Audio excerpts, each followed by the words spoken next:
Welcome to episode 55 of Snap on This, a Marvel Snap podcast. This week's secret homework, watch K-Pop Demon Hunters, or We the People. I'm your host, LaurenWhatevs, here with my usual co-hosts. First up, Ree, how was your week in Snap? And keep it snappy. Okay, I'm really distracted this week for the reason that we are recording early, which is that tomorrow is my board game retreat, which I've discussed previously. If you are a longtime listener of our now year plus podcast, we're so established. But okay, and I'm like, it's like what I've been like kind of spending all day getting ready for and stuff, making food, and so I thought. And I was good last week, that I would just give the blueprints for making your own board game retreat, because it's really the best thing ever and everyone should do it. And I wish we could all do it because we were closer with the Snap crew. Okay. Yeah. I would love that. Yeah, see? In fact, I have literally dreamed about that. Oh, it's really the best thing. I was like, been down for a bit because I was like, I had some stuff I wanted to get done for I went to the retreat, and due to some illness and some scope creep and a variety of things, I didn't get everything done, and I was feeling down. But today, as I was getting ready, I was just smiling, like thinking about what a good time it is. It's really the best. Okay. So the first thing you definitely need is a cool name. I always say board game retreat, but that's not what we call it. I'm not going to give you our secret name that isn't really secret. I just like to be dramatic. Because then it's too long of a story and then we'd get sidetracked. But it's cool because then you all talk about it, or whenever you talk about it, nobody knows what you're talking about. It makes no sense. And literally everything is better I have found in life that has a cool name. You need to like make a plan of some sort, give it a cool operational name. So it's like a code name? Yeah. Okay. Got it. So yeah, and then you need like a clubhouse because you need somewhere to talk about it and because like getting hyped is part of it. And like ours started on Facebook groups, but because I many years ago wanted to be done with Facebook and all its affiliates, convinced everyone to move to a Discord where we have lived since. And then, okay, next thing, very important, music. The rules are this. So there's a playlist that goes all week long. We have one person who's like our music person. They have like linked speakers, so that it's like all throughout the common areas of the house, the same music is playing. It is like exquisite. Everyone gets to contribute 50 songs, no more and no less. That's the rules, and no repeats. People will scour the list. Repeat gets called off. Someone gets to add a different song. It is so much fun. We found a lot of new music through this. I take it's what started. One of the things that started getting me into listening into a lot more new music. So I made a personal challenge of it, where I try to do all new music to me, not like all new music, all new to me music every single time. So I've just started actually working on it as soon as we do this twice a year.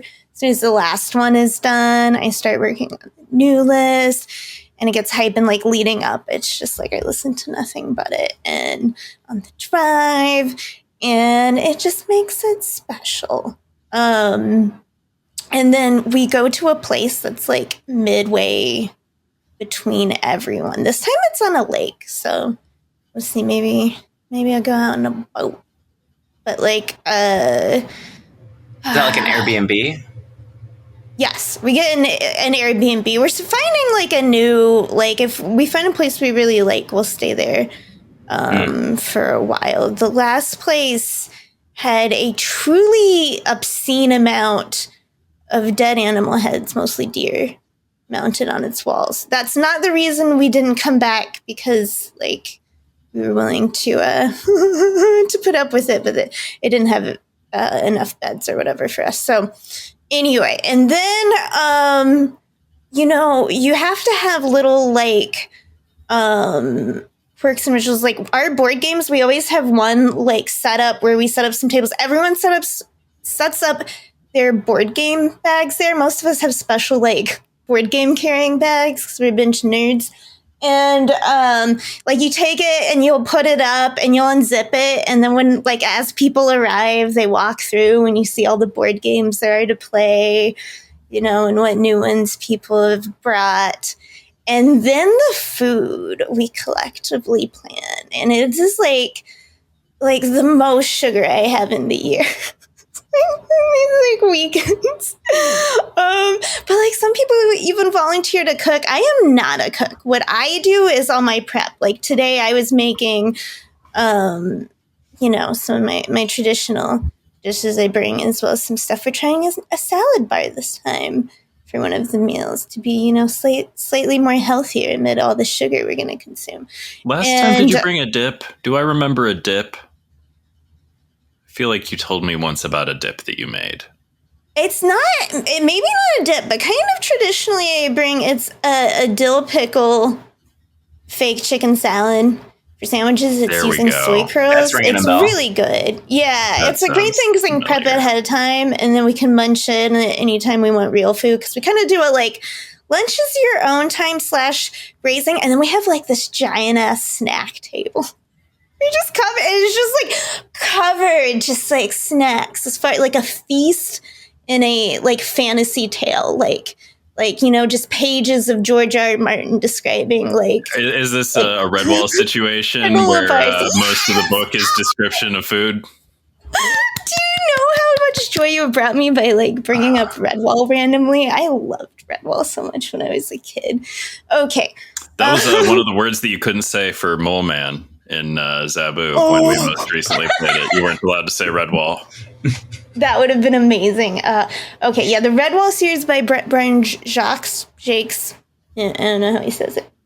I think it's Brian Jakes, but I don't know for sure. I don't. That's. I feel like I heard somebody say it that way once, and I just figured they were right. I don't know if that's right, but that's what I've heard. Yeah. So snacks, yes, a veritable feast of snacks that slowly depletes over time. And like my friend this time made a ranked choice voting for sheet cakes that we will bring of combinations of cake and icing. I really hope what I want wins, obviously. We'll find out the results when I get there. But I'm the type of person, I don't like to cook when I'm there. When I'm there, then it's time to be either Chill-Rie or Empress, Queen of all time and space, Rie, depending on the board game. It's one or the other, nothing in between. I like it, so I prep ahead of time and I bring everything I'm making. Once I'm there, I must have no responsibilities. So, yeah, and then like we actually just keep track of everything like communally in a spreadsheet and split it up and what food people bring and stuff contributes, and then it's all evenly distributed. Someone handles that organization, and it is amazing. We do it twice a year. Everyone should do it. I'm going tomorrow. I'm so envious. I want to go. That sounds amazing. It does. Oh, and we have a little Marvel Champions club within the overall board game retreat where we all play the card game Marvel Champions together. That's pretty fun. I have a pretty fun Nebula and Gamora deck and numerous other things. Okay. So that was my week, not in Snap, more of my week ahead, future thinking, positively. That was me. Thanks for asking. Great. Thanks for telling. Ben, how was your week in Snap? And keep it snappy. My week in Snap? While endeavoring to keep it snappy, as I so often do, it was pretty good. I built a deck that I liked. I've been sort of working on it, fiddling around with it. I finally decided, I suppose, I have to play new Human Torch because he's the 3-cost move thing, because I can't play Vulture because that guy dies to Killmonger. What a joke. Anywho, also the numbers are not good. Bring back Old Vulture. Old Vulture's the business. But since Human Torch is here and he costs 3 and stuff, I'm playing him. The deck that I ended up with, there were so many cool cards that were in it briefly. I really want Spider-Man to be in this deck because he's so good, but he's just, the problem with Spider-Man is that he doesn't really go well with Merlin. That's the main problem, is that he just clashes just a little bit with Merlin. You polymorph Spider-Man, you're probably getting something smaller. You once and future Spider-Man, you just said goodbye to 4 points of power off of the board. What are we doing here? So no Spider-Man in this deck, no Doctor Strange in this deck, even though he's 2/4, which is cool. I tried both of those cards in here. It didn't work. But let me tell you what is in the deck. It's Aranya, Batroc the Leaper, Ghost Spider, Dagger, Craven, Merlin, Cloak, Silk, Hydra Stomper, Red Guardian, Human Torch, and Stardust. Because you gotta have a 4-cost in there, I guess. And well, there are a lot of reasons to play Stardust. Sometimes you just want to absolutely beat the crap out of every destroy and like surfer deck you run into. But anywho, you don't always beat the surfers. Sometimes they can overcome their brood situation. But I've really been enjoying it. I really it's got a lot of the same cards that I've been playing in like sort of a Scream kind of silky deck, but sometimes it's fun to move your own cards primarily. And in fact, this deck has no ways to move the enemy's cards, which makes me feel a little bit vulnerable. But the deck was doing pretty well. And I think I mentioned last week or maybe the week before, I had a bad day where I was just not making the good choices, just throwing away 8 cubes at a time. And I knocked myself out of the top 5,000. So I missed out on my wonderful opportunity to buy the borders. But it's okay. I got back up into borders territory. So they were trying to sell me the borders again. Didn't buy them. That's all right. But I wanted everyone to know that it all worked out. And I could have those precious borders if I'd wanted them. If you leave the top 5K and then make it back, they offer you again? Yep, they start offering you the borders again. Yep. If you dip out, pop back in. Nice. You even get a pop-up notification about it once you crawl back into the top 5,000. It's it's not a great look, is it? It's a little bit embarrassing for the game and for me as a player of it. But anywho, the deck's fun and winning games is fun, so play that deck. Also, doesn't have any new cards in it. I waited around for a day for Sparky to show up in my shop, drop the 6,000 tokens. Had no particular desire to try to shoehorn him into the deck. I think it's working just fine without him. I might try Sparky in the cloak spot, maybe for a few games, just so that I can play the new card and stuff. But I'm not exactly famous as a person who's always clamoring for the new toys. I'm not especially bored with the ones I already have. So that's what I'm playing right now. It's doing well on ladder. I have not been rushing the climb. I think last season I got a day 1 infinite with not a lot of, it wasn't a real intentional thing. It just sort of happened that way. I just had a couple good sessions and got there. But what else happened during this week in Snap? Oh, I played a lot of Conquest last season. Not a lot of Conquest. Enough. I don't know. I had a frustrating situation where I got disconnected in the middle of an Infinity Conquest, and I was just like, I think I'm going to let the tickets burn, turn into some boosters. I got a whole ton of Typhoid Mary boosters, so I can start splitting her up. I don't think I've ever put Typhoid Mary in a deck ever. Maybe once for Surtur weekend missions, I think. A very long time ago. I think that's the last time I played Typhoid Mary. What else? I've been streaming a bit. I'm still trying. I don't know why I have inflicted this goal upon myself, but I would just love to get 3 back-to-back clears on nights 1 through 3 of a fresh file before the 1.0 release of Hades 2 happens, and then I'll have to do it again with the 1.0 release.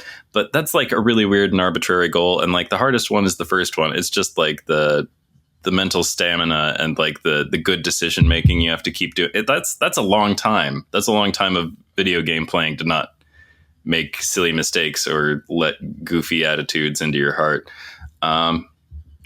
But I've also been experimenting with playing some other games very late at night with nobody watching.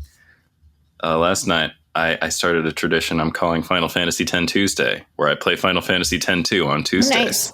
Because portmanteaus are fun. And Final Fantasy X-2 is an underappreciated game. I certainly didn't appreciate it the first time it came around. And over the years, it has grown on me more and more. And it's a winner. You know what? The girls should be allowed to have fun. I'll say it.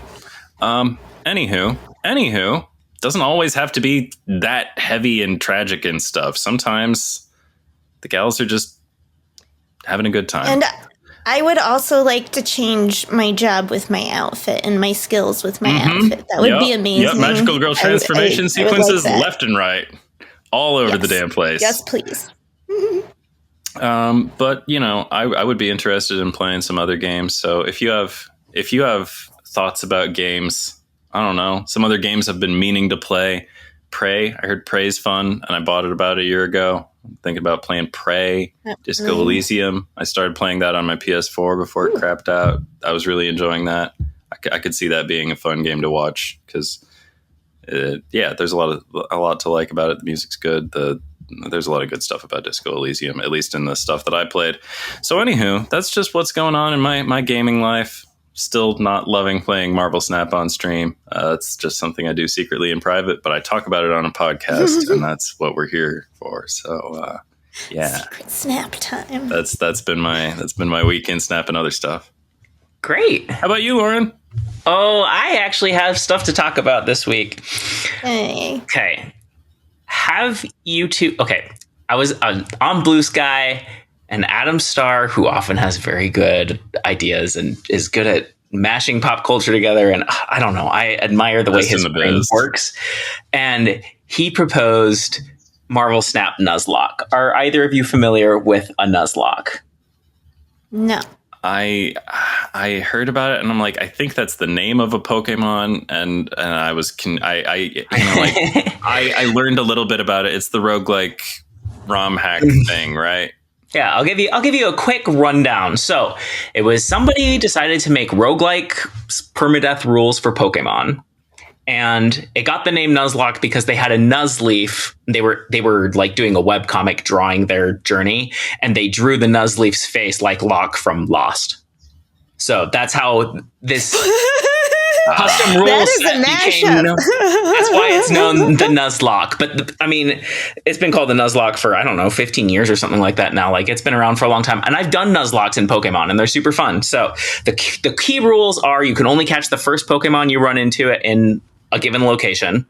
So random, you don't know who you're going to get. You might end up with a shitty Pokemon on your team and tough luck because you don't get any more from that location. And then Pokemon are a limited resource because the other custom rule is if your Pokemon faints, it's dead. You can never use it again. You either have to release it or put it in a box or trade it to another game. You can never use it again on that run. Sounds more realistic. Yeah, right? You win if you make it to the Elite Four and beat them or whatever arbitrary goal you set. You lose if you run out of Pokemon. And it has this really funny effect of making you like bond with your Pokemon more. And so there's all kinds of custom rules people do to make it easier or harder or whatever. A very common rule is you have to nickname your Pokemon. And I think that's to lean into like the emotional aspect of it. Like you get attached to these little critters that you've never used before. You know, and I think like some of my favorite Pokemon are Pokemon because I was doing a Nuzlocke. Like I did a run in Red and Blue where Raticate was my main Pokemon. And that was like, who does that? But I bonded with that little guy. Anyway, Adam proposes Marvel Snap Nuzlocke. And I'm like, oh my gosh, this idea is amazing. I couldn't think about how to do it with acquisition. I'm sure there's more rules you could do to kind of like emulate the random nature of which cards you get in your collection. But basically, we just went with the permadeath thing. And so we brainstormed ideas. I'm going to give Adam all the credit for the inspiration, but I did a lot of the rules writing and just kind of like bounced ideas off of him. And this is what we came up with as the core. if you lose the game, any cards that are from your deck that are left on the board are dead. You can never use them again. I mean, for the rest of your run to infinite, that's when you win. If you get to infinite. Okay. Retreating is not losing. That just would be impractical, and this seems more snappy, right? That you can retreat to save your cards. And then I added, you must name your decks. Let's bond with these. Came up with a whole bunch of optional rules to make it easier and harder, but those are the ones I'm sticking with for this first time. And it has really changed the way I play the game. It changes which decks are good.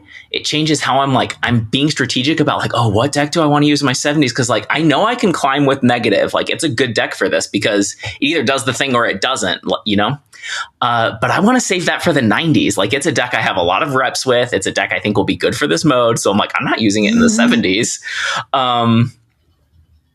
And some decks, I had a lot of success with Nimrod, and I think that's another one negative where it pops off if it's doing well. How are they going to stop you? And I mean, they can, Stardust or whatever, but Sean can't stop you.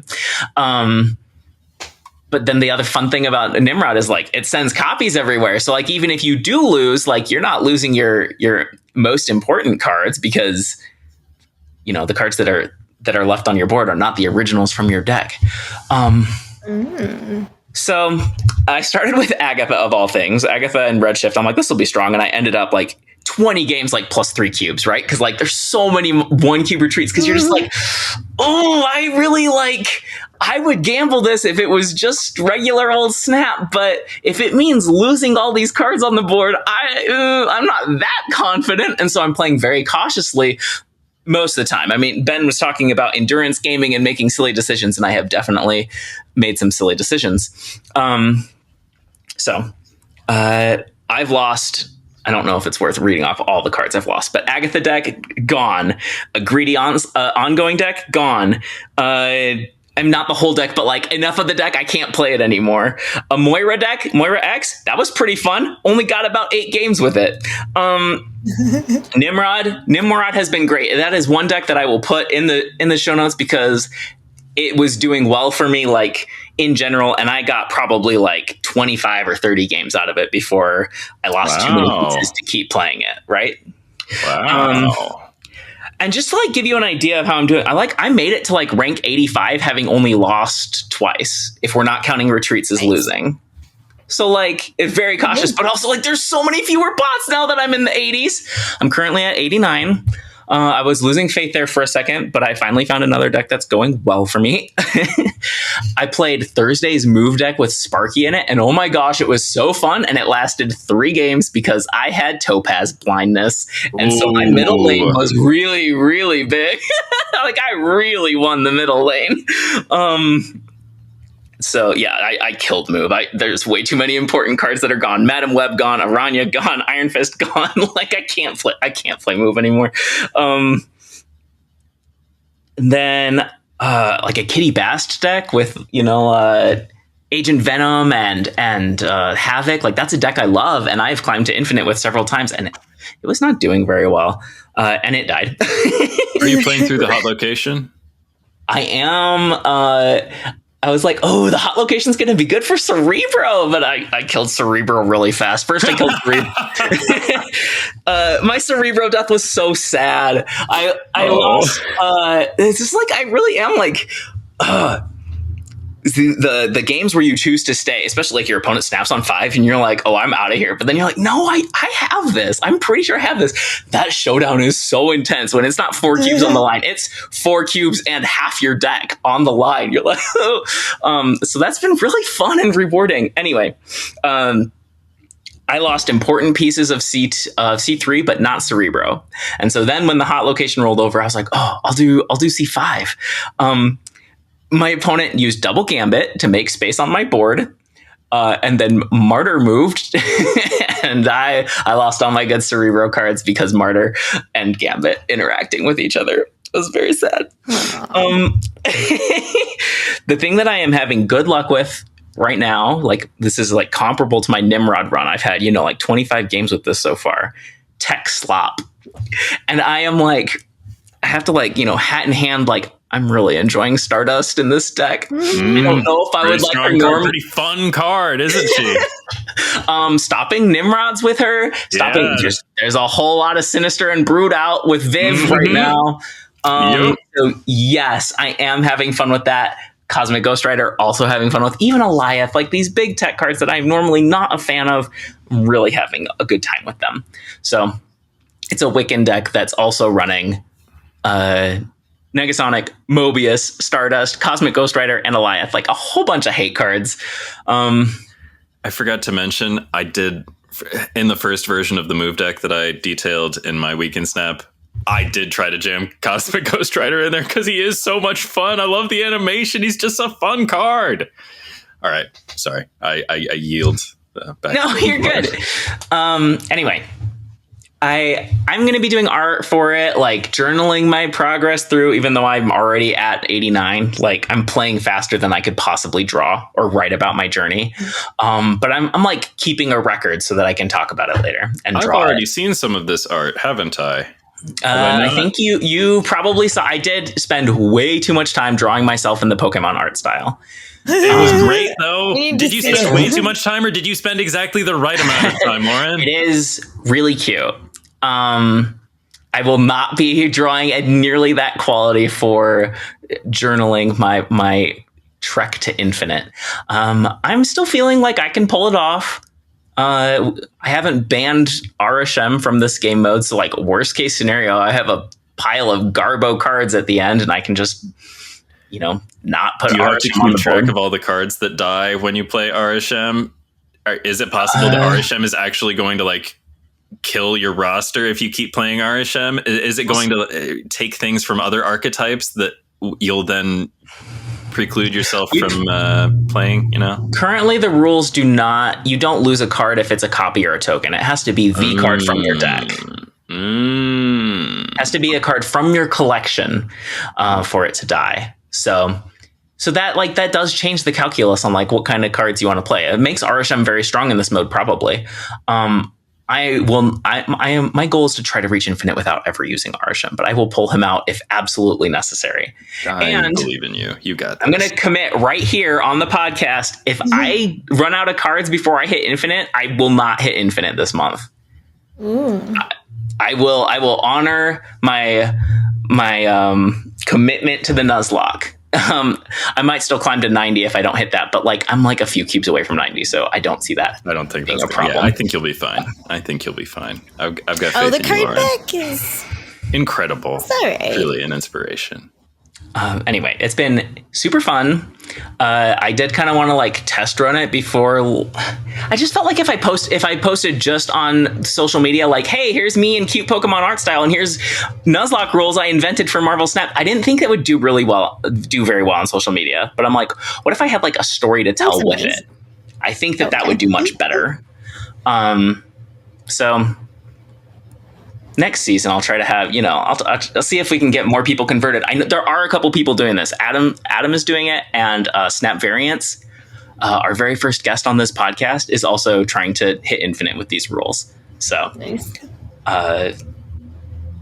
Mostly, this has made me just want to play Pokemon, but I do enjoy watching the trials and tribs of my friends. So, yeah, it's really like I'm into it. I don't know how many people who listen to us are streamers, but I think it would make for really good streaming on the way to infinite. Like you get attached to these cards, and it's more so that like when you win by the skin of your teeth, you're like, "Ooh, this deck that's been doing really well for me just survived by 1 point. Oh, that was risky." Or you lose a whole bunch of cards at once. Like, you know me, I like small cards, but small cards decks are devastating because when you lose, 10 of them are on the board. Anyway, it's been fun. Keep an eye on my Twitter or Blue Sky for drawings and stories about it. I'm sure I'll update here too. Hopefully, though, I'll be at infinite by next week. Okay, let's go on to last week's cards. New thoughts on Airwalker. I still haven't played with him. I did. Oh, okay. Yes. So this month, I played. Usually, when the season flips, I bemoan the bonfire that is my infinite stack of infinite tickets that I didn't have time to play. But this month, I actually I'm like, I have a day or two. I could play a couple, and I only had one infinite ticket because I just haven't played Conquest. We had high voltage. I was doing all these bounties, infinite. So I was like, fuck it. What do I want to take for infinite? I didn't have anything I was like super jazzed up about at the moment. So I was looking around, grabbed a deck I had never played before. Safety Blades. It's a Morgan Le Fay deck. With Airwalker, because Airwalker. I don't think I've seen that, but that sounds fun. Yeah. Oh, you haven't? Okay. I did take some learning. I did learn through the infinite, through my infinite quest here, which is things like everything's good to destroy if because you have Airwalker and something to destroy him with, or you already have Morgan Le Fay. If you can bring things back, also just blow up your carnage. Also, don't just blow up the things that were made to be blown up. Blow up everything, assuming you have energy to play it out again, because these are little things. But, okay, I rode this deck that I had never played and haven't had that much experience. All the way, and no cheap wins. Nobody accidentally disconnected or something and gave me anything. I won 4. I was in the fifth match against a surfer, a pretty standard surfer, I might say. And we were down to they had 3 cubes and I had 2, so it wasn't like the very last game. I would have had to win one more, but that's where the luck just way favored them against my deck with the locations and the draws. You know what I mean? That's the problem when you get down to low cubes, is then you don't have the ability to retreat anymore, and that's what happened. And I lost, and I was so close. I had the avatar picked out. It was going to be the mantis from the gold bundle I had gotten, and anime-ish one.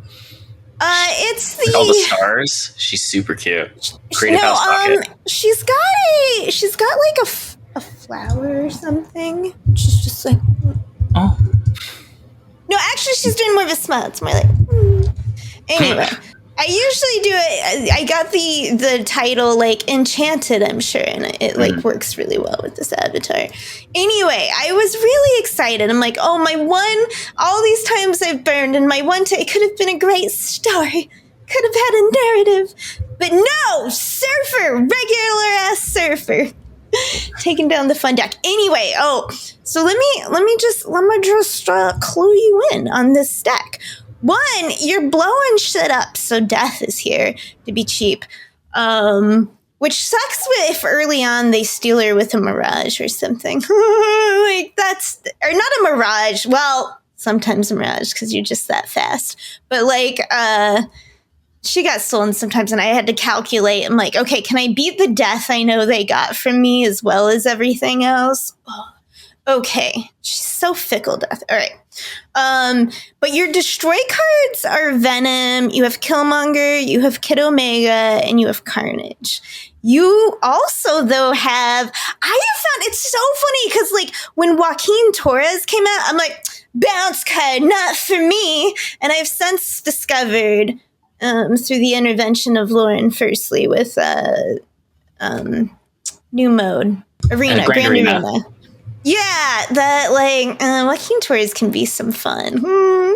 Fun here because we have Silver Sable and Rocket and Iceman and Nico, right? And so it's the idea is as long as you're sure you can blow up your Airwalker later, or you already drew Morgan, then just blow up everything. That Carnage is gonna be, it's gonna be even bigger when you go back and play it again on an Iceman or whatever.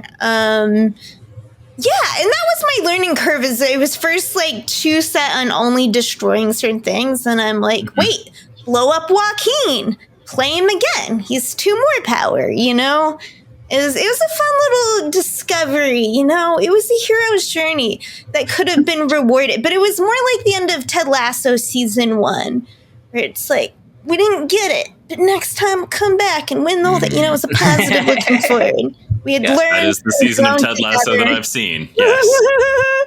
As cards, I learned them. They learned me. It all worked out. Okay, anyway, so that was my experience with Airwalker.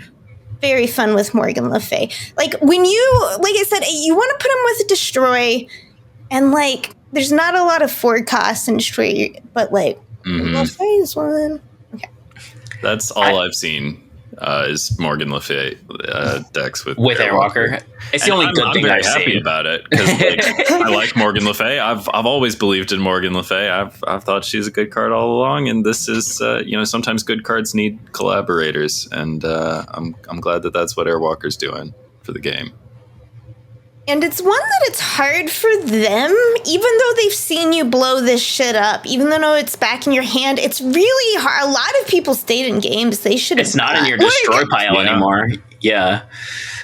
They just don't know the output. I would propose that Morgan Le Fay is a bounce card.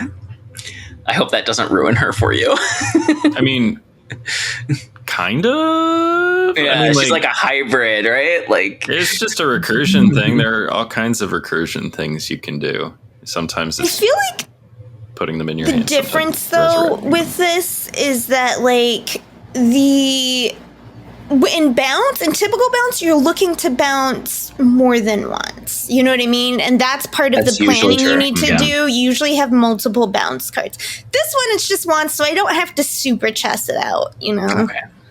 That's fair. Also, bounces usually involve, like, werewolves or other move cards that you have to be really careful with the sequencing. I don't like to bounce my werewolves. My werewolves are anti-glomping. We just frolic. Right. Cosmic Ghost Rider? I already told you I've been playing him. I mean, only recently. This is the latest tech slop deck in my Nuzlocke run. He won a match against Negative for me. Took out Iron Man. Yeah. He's flexible, but I still think the stats are bad. Yeah, it's the 5 cost business. It does cool things. It's just like, I don't know, be a Red Guardian or be an Alioth. You're in a weird in-between spot, and I don't know. The surprise of him, though, because he won't be played as much, is something to be said. I did play him early when he first came out and saw, like, the benefits where sometimes you just wreck some things. But then as it went on, and yeah, I kind of agree. It's like it can be a good surprise, but it's kind of your one weird card, the way Legion will be in a lot of decks, where it's like sometimes it's super good. But I did find, because a lot more people were running him against me, I guess for weekend missions or just to try. I was surprised with the amount I saw him played against me. And it was like the perfect time to pull out, like, Sauron, Nightmare. You know what I mean? Because it's like, you go ahead and turn off my cards for me. It was good times. Okay. Also, I think probably going to be good in high voltage in the future, no matter what's on the ban list. And fair enough. Well, high voltage next month turns 1 year old. How many times have we had it? How many times a year do we get high voltage? Wow. So, like, I'm saying Cosmic Ghost Rider is kind of important to have if it is a good high voltage card, because it happens all the goddamn time. Yeah, I think it's been about once a month. If you count the, like, weekend ones that we're getting. I certainly do. Yeah. Okay. Let's talk about this week's cards. I think we should kind of go fast through them. I guess we'll play it by ear, but fully 5 of the 11 cards this season came out this week. It's just hard to play that many. Yes. So I have actually put all of them on the board at least once. I did not ever get to activate Awesome Andy. So anyway, Viv Vision 3/2, our season pass card. At the start of each turn, give all cards in your hand +1 power if you're winning here. Otherwise, move this to another location. Okay, this is the one I won't talk about. I didn't play any of the other cards, so I'll only speak to this one. I haven't really played against them either. I don't have much of interest to say, but this is the one that I did play. So I'm excited about the character, and I don't know if it's a blessing or a curse for this podcast that I'm no longer in tune with what everyone else is doing with this card. So I don't know if this is pretty common yet, because as I've mentioned previously, it's very important that I post pictures of my snack hauls that I'm bringing to Board Game Retreat. These are the important things for me right now. Is getting hype. Okay. But so I won't even maybe share the deck because it's like I haven't played enough games with it yet. But I put Viv. I was looking at Viv, right? And I was thinking, well, you really want to get her down like early and win. So like you want high prio cards early on. And I was like looking, I was like, well, you know what? Agent Venom, right? That's a 2/5 right there. That's good for winning early prio. It's got little cards in it. Usually a lot of little cards that you can throw out early to help you get prio over decks that stack late. And that's a card where you have cards with good effects you want to buff. So I put her in with Agent Venom. I found Scroll has been a useful card to have around lately as well. Interesting. Just a side note. I was looking at my deck and I'm like, yeah.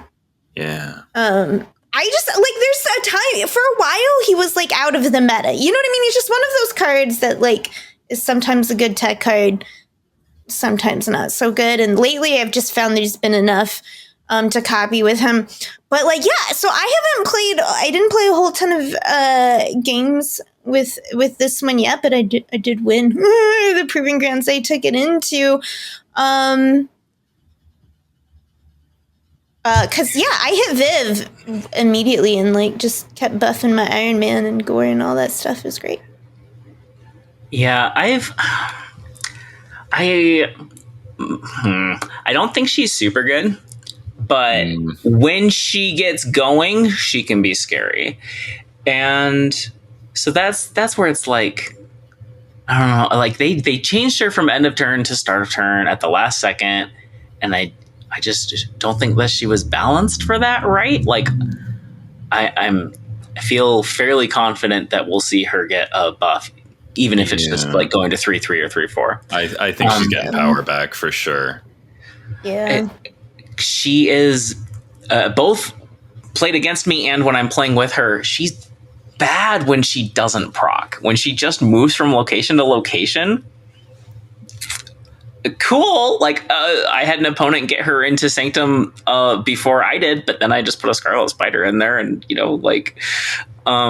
so I guess it could have won my opponent the location because of her movement. But like if that's the part you care about, there are so many better cards than a 3/2 that moves that you can't control.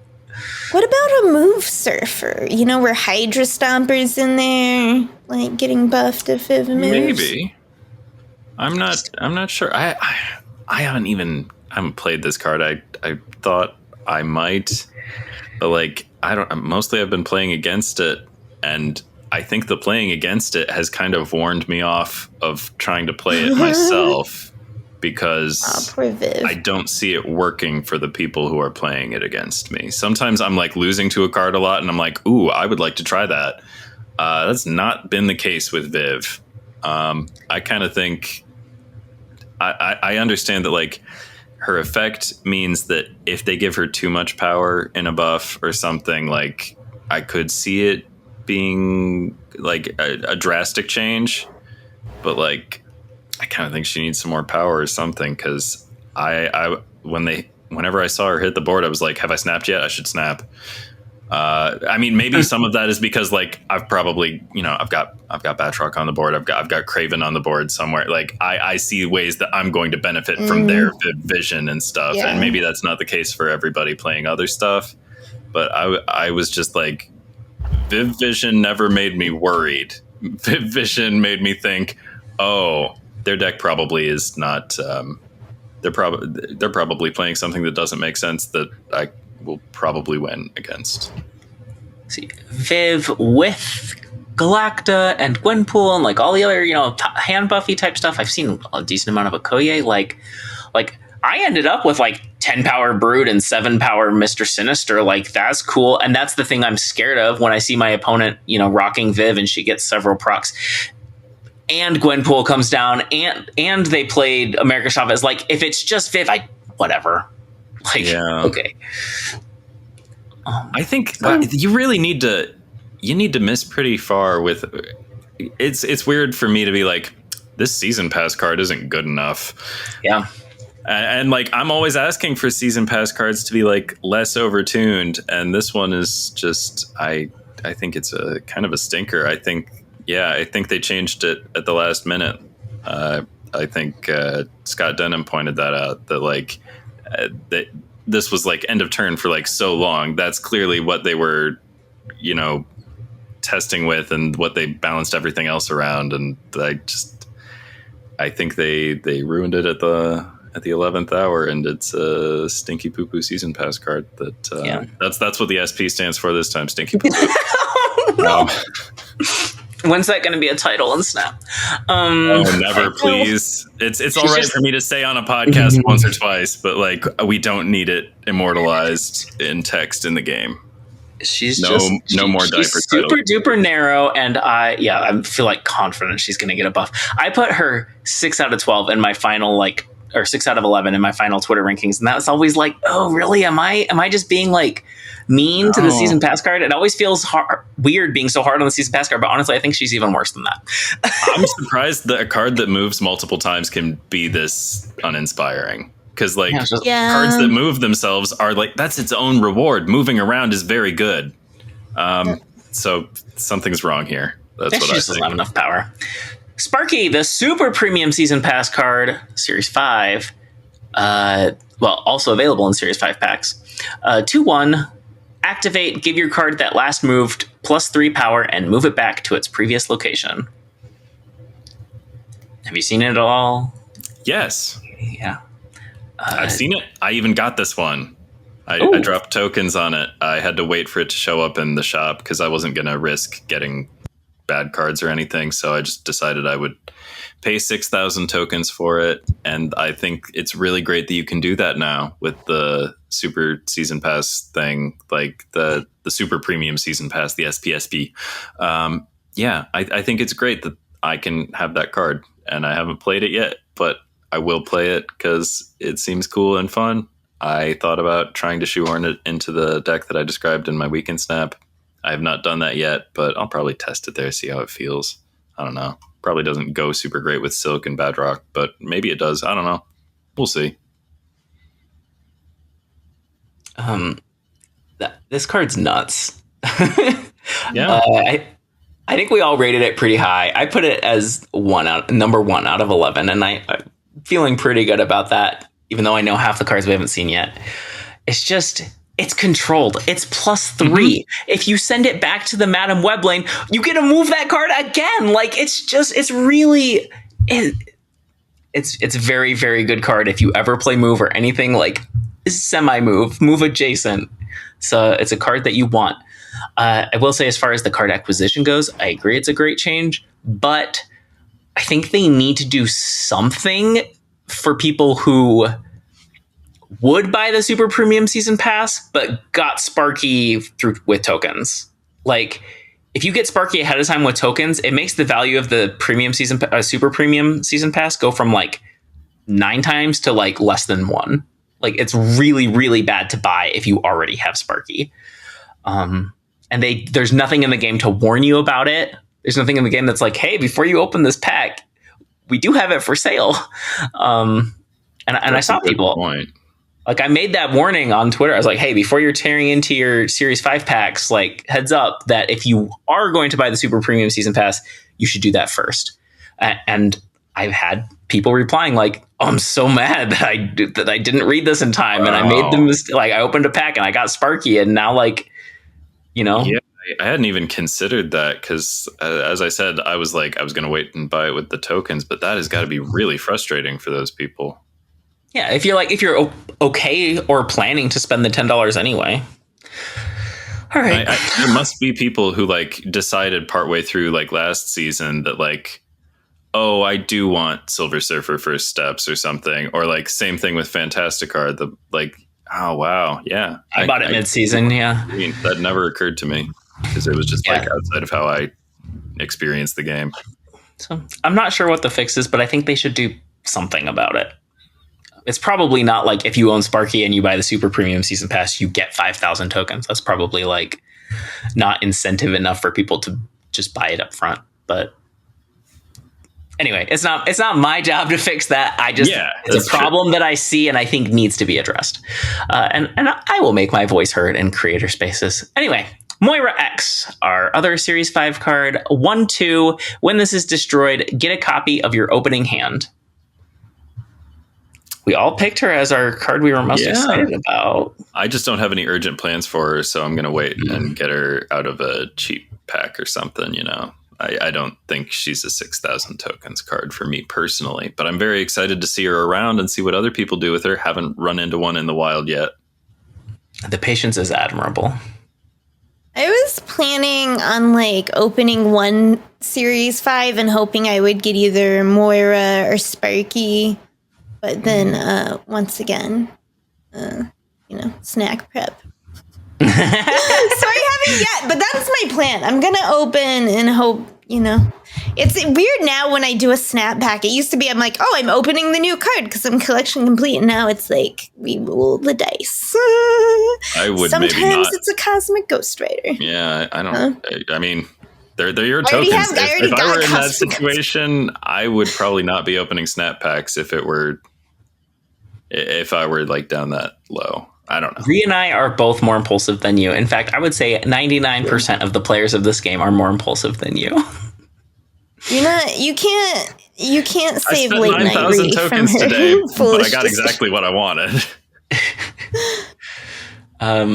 I didn't talk about this with Viv or Sparky, but every card I've played so far this season has awesome animations. Moira came to mind. When you're dragging her out of your hand, the 3 cards that she can clone like spin around her. Although they did goof, your opponent can tap on Moira and see who the 3 cards starting in your deck are or starting in your hand are. So that's something What? Yeah. This card is garbage.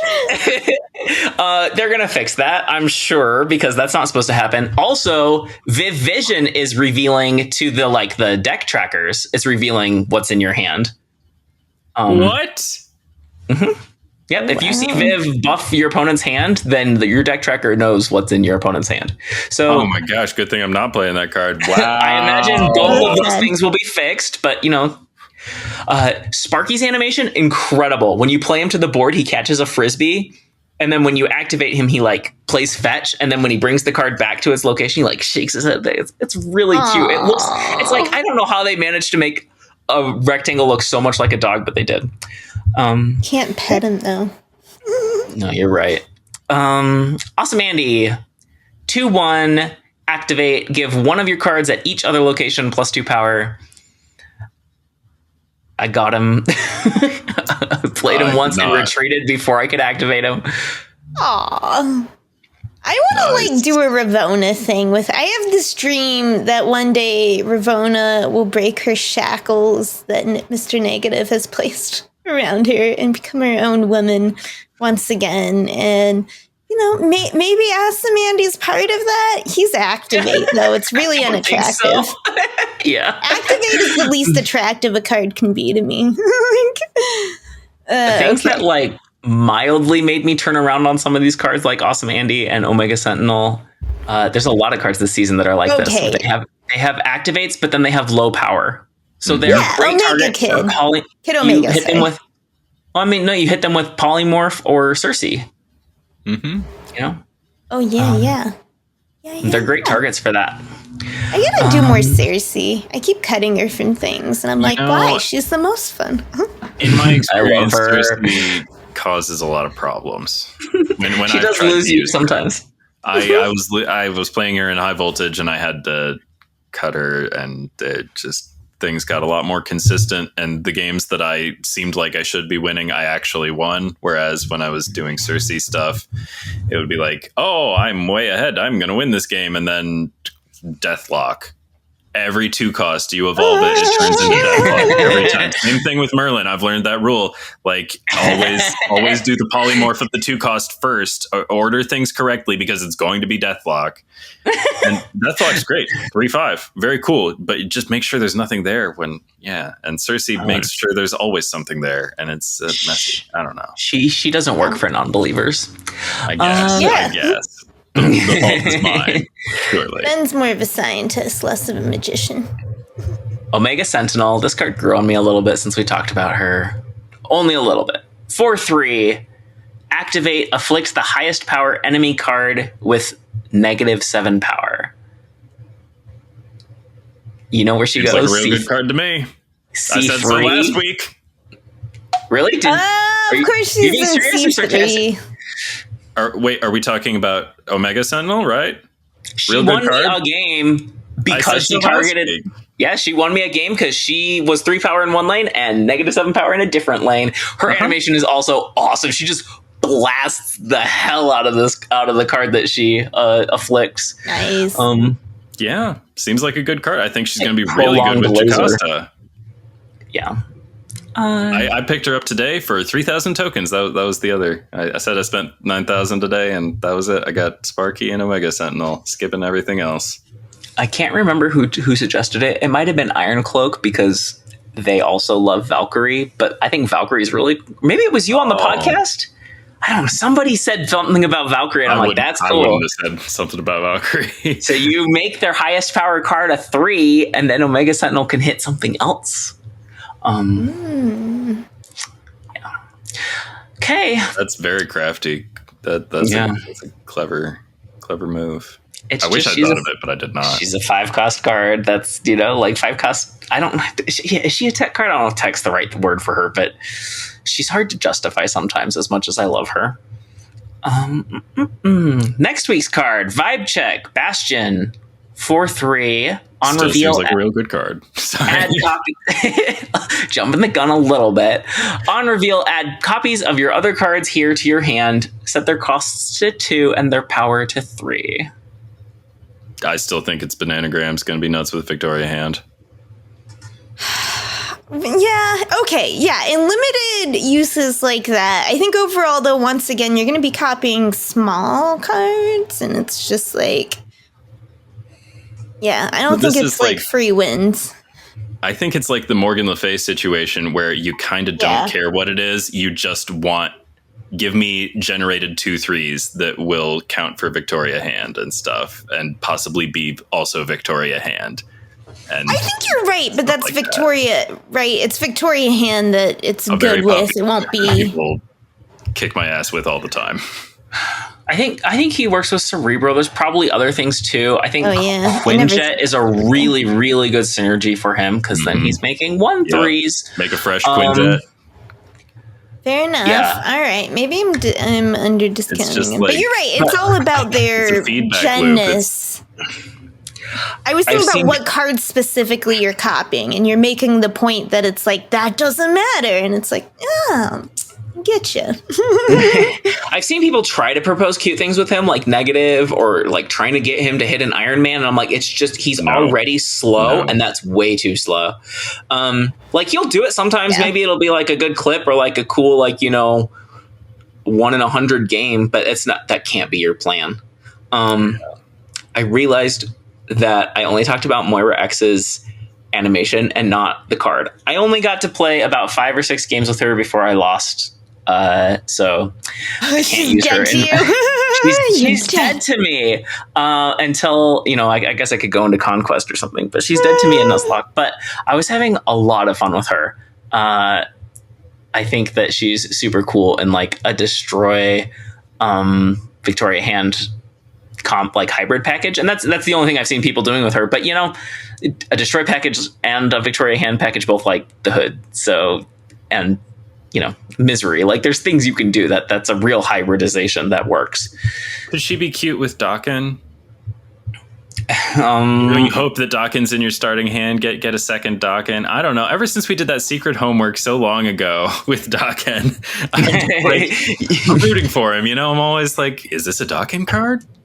There already is a new Dakin card. It's Bullseye. Yeah. And Frigga.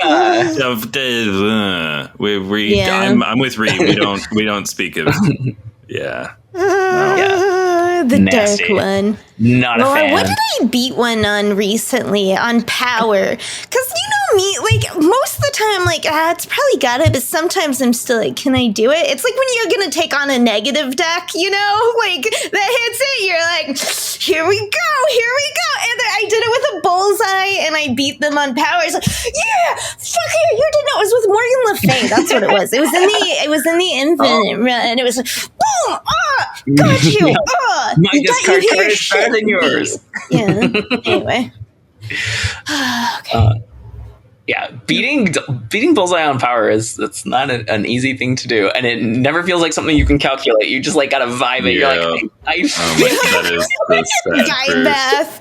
I recently learned that about vibe coding, which is not real coding. It sounds like from what I've learned of what it is, and I'm like, but that's how I play Marvel Snap math. It's all vibe math. I'm like, I know, feels like a win. On to our side quest. First up and only this week, secret homework. The secret homework was assigned by Ree. Okay. It was kind of an on-the-fly homework. I was really not feeling well. But I did submit an extra credit for a long time, and I was like, I will do it. I will watch. I will yield to the global phenomena's KPop Demon Hunters. You did it? Which I did watch. Yes, of course I did. I always do secret homework. I watched it on Sunday, I think, but I fully sat down and watched it. And the second assignment part, it was kind of rare. I just I don't put a lot of thought as We the People, but let's talk about K-pop Demon Hunters. So I will start, and I think we can just kind of group it if you feel like we can discuss together. Okay.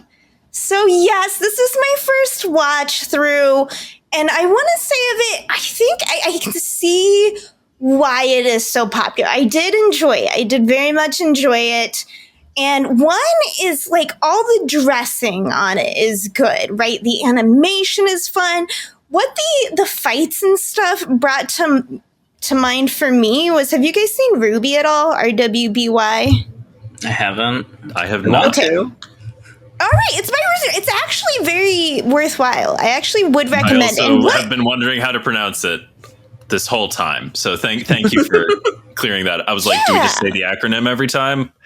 That sort of thing scares me off of the show. You say Ruby, but if you don't know already, because it's not written for you, that's why I clarified RWBY, but you would say Ruby.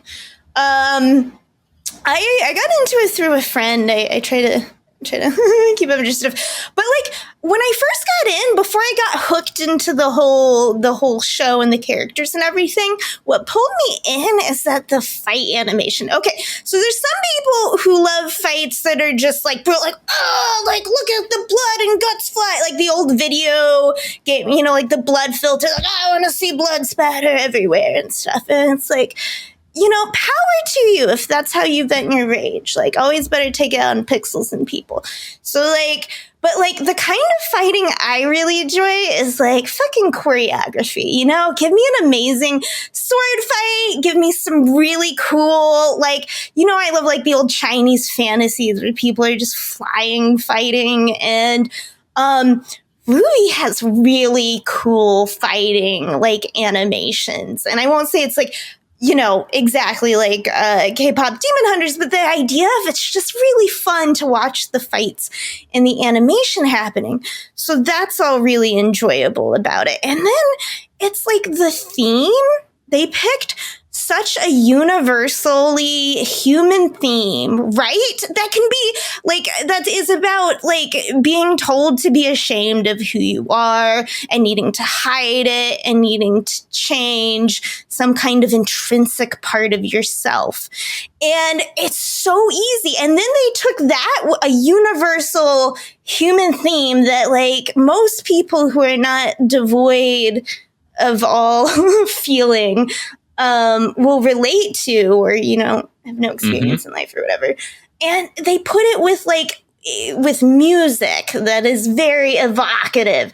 And it made it so easy a thing to like put your own trauma into, to feel so much because you're listening to music, your own experiences, your own struggles in a track, because like, right, like it's so fun, but it's like, it's a plot, it's like characters, they're fun, they do stuff, but they took all the fun dressing that everyone loves, the cool fights, the fun animation, all of that, and underneath it they put this like kind of like blank slate core that you could put your own trauma into, combined with the most like evocative, emotional like art of music. And so I see why it has struck at the very heart of the masses. I'm sorry, I've stopped looking for a long time. Okay, but discussion. Which song is your favorite? Oh, which song? Okay, so I did end up taking it off because I finalized my playlist before I watched K-pop Demon Hunters. I probably would have made it on.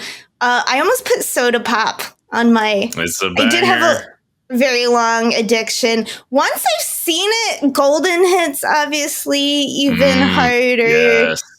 Takedown makes more sense about why we want to murder people and they don't deserve to live. I don't love that one. But I also love, I have like a small, I have like kind of a soft spot for like kind of dark romance songs. So like Your Idol also was one of the bangers for me. Yeah. What about How It's Done is my favorite. What? How It's Done is my favorite, but I do love... That's good, yeah. Yeah. Did you say same one? Oh, the opening one. Yeah. Well, what's your favorite? I was clarifying. I think for me, it's sort of a three-way tie: Golden, Soda Pop, and Your Idol. Those are the three that I think are the stick. Man. Also, I just this movie had to fit into a goddess triad from Zelda. Those would be the three. Those friggin' SJPN Bois. On my second watch, I made an effort to learn their names. There's Romance Saja, Mystery Saja, there's Genu, there's Baby Saja. I feel like I'm missing one. You are missing one. He's the sporty one who gives them corn cob eyes. That was Abby great. Saja. Yes, that's right. Okay. Also, they've got the right number of boys. That's my big criticism of K-pop phenomenon BTS. Too many boys. There's a hard cap at 5 in my book. I agree. I like that. That's why I have always favored Big Bang. Although one of those boys turned out to be trouble, so they only need 4 boys. 4 boys if they ever put out another record. I actually had very limited experience with K-pop going into this movie. Like, it's not like I've never heard it, but like very limited. And so I was some Blackpink. I was really surprised how much variety there was, right? Like, I'm just the 3 you mentioned, Soda Pop, Your Idol, and Golden are all really different songs. So I think that's super fun that those can all be popular, even though they're wildly different. Mm-hmm. I like the character, the boy who had no eyes. Mystery Saja. Yeah.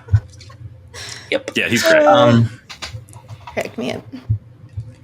They do a really good job of giving them, like, personality is not the right word, but like making them distinct despite like each SJPN Boy gets like one line in the movie. Well, each one not named Genu gets like one line in the Joel movie. Kim Booster. You're like, that's the one that raps. Yeah, exactly.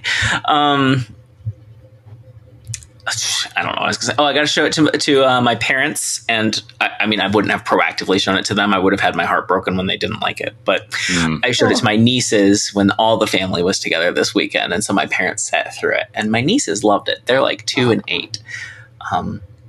The 2-year-old had to be told constantly why they were fighting the demons. It's like, why are they fighting the demons? Because the demons are trying to eat the people. Why are they going to eat the people? It was These so are good questions. Yeah, I know. It's like, encourage that.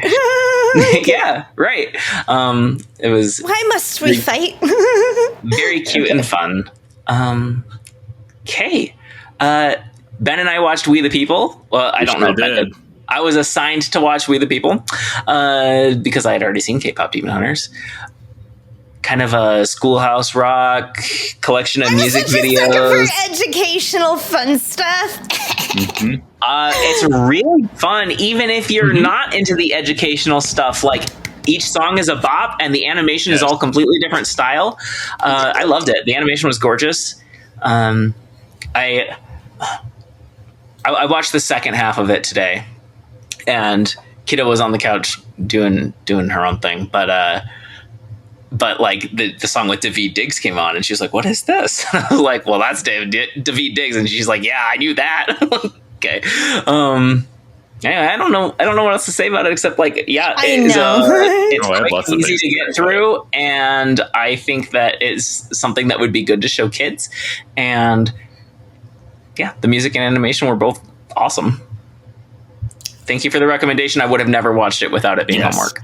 I meant to watch it when it came out, and I just didn't. And you know how Netflix does, they hide things after they're done trying to push them. They're like, nobody wants to watch that now. Who likes things from 5 years ago? And me, I love things from 5 years ago. That they're usually cheaper than things from today, and probably just as good. So anywho, the first one, Active Citizenship, that one's a bop. I also liked the animation in that one, possibly the most. Also, it reminded me of the animation from Scavenger's Reign, which is also on Netflix. A great sci-fi series that you really should watch. It's phenomenal.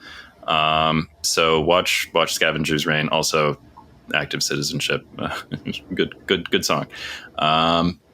Let's see what Bill of Rights, performed by Adam Lambert. Another good one. I understand that it's a stylistic choice that Adam Lambert needs to breathe loudly into the microphone, and that's always been his thing. And it's fine. It's fine. That's all I'll say about it. We've got one about taxes. I liked that one. It was lyrically fun.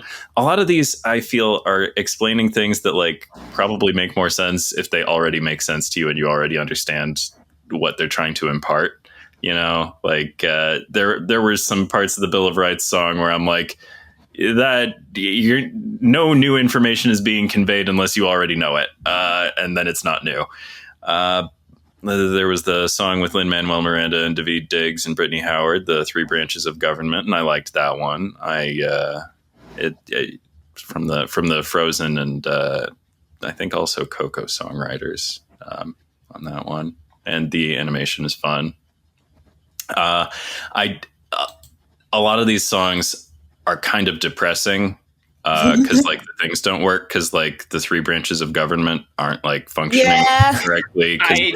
The legislative branch, the party has like abdicated its power and stuff. I did have that experience where I was like, branch is, the highest court in the land is kind of a shit show. It's very optimistic. Yeah, then there's a beautiful Brandi Carlile song. I recognized her voice right away, and I was like, Brandi. And it's about the First Amendment. That one I felt actually conveyed the information that it was intending to convey for sure. Wait, is that the one about so like because I feel like every like generation of kids needs to have some like cartoon song that's about like the oppressive dystopia where there's like no music is allowed and no color, and then there's like the rebel like, no, I will play music. Oh, for sure. Like, it's like been done time and time again, and I saw this, I'm like, yay, one for the new generation. Mm-hmm.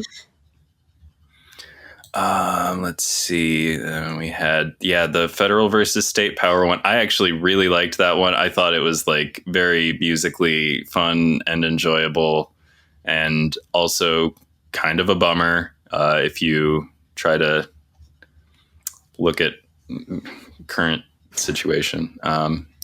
Immigration, another one that was beautiful and celebrates the rich tapestry of America, our wonderful melting pot. Just another one that's kind of a bummer through the modern lens. Great song about the courts. It did not. There was a lot of information conveyed on screen if you were reading it. Like this would not like necessarily. I don't know. Maybe it would help a kid understand some things. Maybe, I don't know. But I liked all of the, even the ones that I have like little complaints about. I'm like, this is all great fun, and like I just like it when people are making things, and it's clear that a lot of hands worked on all these different videos, and like even the ones that where my animation like wasn't the favorite, I was still like glad to have seen it, and like glad that it was like. I don't know. I kind of wish Netflix had pushed this a little harder on me, and that I'd seen it earlier. I don't know. I could have been telling people to watch this all along. I don't know. Let's see. We the People. That one. That's the Janelle Monáe one, and it absolutely slaps. Yeah. Didn't convey a whole ton of information, but. It was just a really cool song. I loved it. I loved it nevertheless. And then the last one is a poem about how we're all going to emerge from COVID stronger and better and together and stuff. And it's a bummer. I rewatched it actually for this. I'm like, oh yeah, I forgot the last one was like without COVID. What a weird. So yeah, I found it on the whole kind of bittersweet, but that's just what you get for engaging with the world. Living in the one that we've got, and I thought it was great. Thanks for making me watch it. I guess. Yay! I thought because you guys are both like. Cool musical stuff, and they're all bops. So like, it was a little bit. Even the least boppy ones were still pretty boppy. Yeah, right. And I think I wanted to point out. Okay, just like my view, I neither have children nor spend much time around them, to be honest. But like, I feel like it's kind of the inverse. You're like, well, you won't get something out of it if you didn't already know. And surely, as adults who are, educated and we get stuff. But I think Schoolhouse Rock does like there are examples of things where I'm like, oh, a child would understand the concepts after they heard this song, Okay, I see what you're saying, but I think in some, for me, it was the reverse. Like when I first heard Schoolhouse Rock, because Schoolhouse Rock was made like before, it was like old, I think, already when we were kids. So like, but when I was too young to have like gone and like learned about government, and it was more about like it got in my head as like a first time you saw it. So when it came back later, you know what I mean? And then it's like, oh, it's the bill, like in Schoolhouse Rock. And then you learn the details, you know what I mean? So I think even if it's something where it's like, yeah, it doesn't details, it's just it's that fun thing that catches. It's like kid shows, like they like fun songs, they like fun animation. It's just kind of introducing ideas. So when it comes back later, it's more familiar. There's so many things, I think, that people are like, oh, that's just how, like it's just like, that's just natural. Like everybody's like that. And it's like, how much of it is just like kids being ingrained in things from like a very young age, just seeing it over and over again. It's familiar. And even if they didn't understand it at the time, by the time they can understand it, they've just like seen it so many times. And it's like that's something that's good and or bad, depending on various things. Anyway, I just thought when you said that, I'm like, I had to chew on it a bit, but it's like, I think there's something about just introducing concept, like all those, especially with those, it was giving those important court dates, right? Like of big Supreme Court decisions. Mm-hmm. And it's like, I didn't have anything that really introduced me at all to like big Supreme Court cases, decisions until like I was fucking even out of college, I feel like, you know what I mean? Until I was just like on my own learning about things. Anyway, so that was cool. All right. Well, if we're all spoken, I guess wrapping up the conversation, Ben is assigning our next week's homework. Are you all ready for... Ready. Well, okay. You think you're ready now. Oh, but, maybe. I only think. So, did you all know that we've now had a whole year of the wonderful activate keyword? And oh, really? Well, that's how I happen to know that next month marks a year of high voltage, because I was going back through the announcements on the Marvel Snap, the official website, and I was like, what happened a year ago? What was a year ago? And Symbiote Spider-Man was our season pass card a year ago. And since Activate is now front and center in the Robots Means Activate season, I thought it would be fitting if we looked back at the history of Activate, and we all had to build an exciting deck with Symbiote Spider-Man. A card that I definitely built with that first month. I made a fun surfer deck with Symbiote Spider-Man, and I was like, I don't think I've played him since then, because I'm not into like the Galactus things, or like I've seen Nimrod. He's good at Nimrod. I was gonna say. You didn't even know you're talking to a woman who didn't even mention all the Nomura she played last week. I played some Symbiote Spider-Man.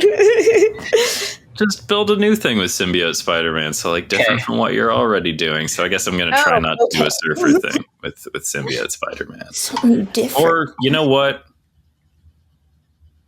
I don't know. If you get really desperate, you can do a Nimrod thing or whatever. Or just that's too easy. I won't do it. All right. I'll try and do something different.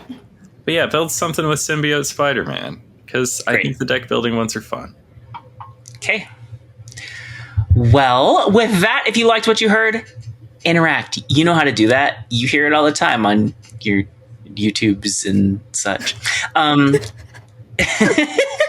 Come hang out with us in the Speakeasy. It's our little corner of Discord. The instructions are in the show notes or video description. We are proudly part of the Snap Judgments Network, where you can listen to other great shows like Snap Judgments with Pulse Glazer and Roy, our grand pod, the titular pod of the Snap Judgments Network.